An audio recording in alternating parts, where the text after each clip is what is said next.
ભરૂચના મનુબર રોડ વિસ્તારમાં બિનવારસી કારે પોલીસ તંત્રને દોડતું કર્યું હતું। પોલીસે તપાસ કરતા અંદરથી બિનવારસી હાલતમાં દારૂનો જથ્થો મળી આવ્યો હતો। સ્થાનિકોને કારમાં ખોખા નજરે પડતા પોલીસને જાણ કરવામાં આવી હતી, જ્યાં વાહનને ખોલાવી તપાસ કરતા દારૂની પેટીઓ મળી આવી હતી। દારૂ ભરેલી કાર બગડી જતા બિનવારસી છોડી દેવાયો હોવાનું પોલીસે અનુમાન લગાવ્યું છે।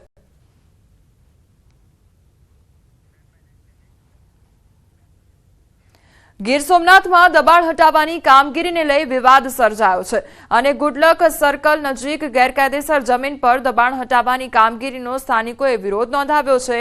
લોકોના આકરા વિરોધ વચ્ચે ધારાસભ્ય વિમલ ચુડાસમા વિરોધમાં જોડાયા છે। પોલીસે વિરોધ કરતા ધારાસભ્ય વિમલ ચુડાસમા અને અન્ય 10 લોકોની અટકાયત કરી છે અને ફરી દબાણો હટાવવાની કામગીરી ચાલુ કરવામાં આવી। તેમજ ગુડલક સર્કલ પાસે અંદાજિત 70 જેટલા મકાનો ઉપર જેસીબી ફરી વળ્યું છે। તંત્ર દ્વારા કુલ 6000 ચોરસ મીટર જમીન ખુલ્લી કરવામાં આવશે। પોલીસે કહ્યું, સ્થાનિકોને તંત્ર દ્વારા અગાઉ નોટિસ આપવામાં આવી હતી, બેઠક પણ કરવામાં આવી હતી।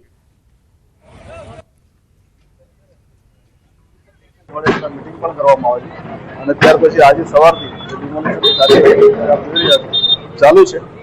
એમાં જે કંઈ પણ નાના મોટા થોડા ભેગા થયેલા સવારે એની સામે અમે પ્રિવેન્ટિવ એક્શન લીધા। ડિમોલિશનની નોટિસ આપતા વિરોધ અને સરખેજ જુવાપુરા વિસ્તારના લોકોએ વિરોધ નોંધાવ્યો છે। 15 વર્ષથી અહીં લોકો રહે છે, મકાન તોડશે તો ક્યાં રહીશું તેવું રહીશો કહી રહ્યા છે। બાળકોની પરીક્ષા ચાલે છે તો ક્યાં જઈશું તે સવાલ પણ કરવામાં આવ્યો છે। લોકોએ કોર્પોરેશન કચેરીએ વિરોધ નોંધાવ્યો છે।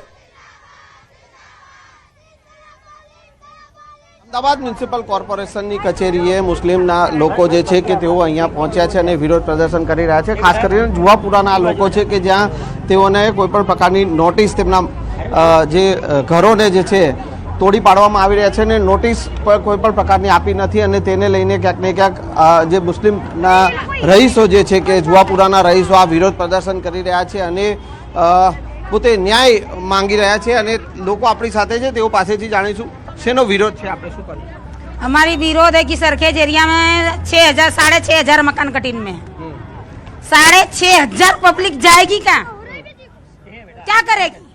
सब नोटिस वोटिस दिया है कि नहीं दिया है? एक साइड नोटिस दे चुका है, आधे टुकड़े में नोटिस देता है, आधे टुकड़े में नोटिस कहता है हम बाद में लाके देंगे और धमकी देके जाता है कि हम 8 दिन बाद आके तोड़ देंगे।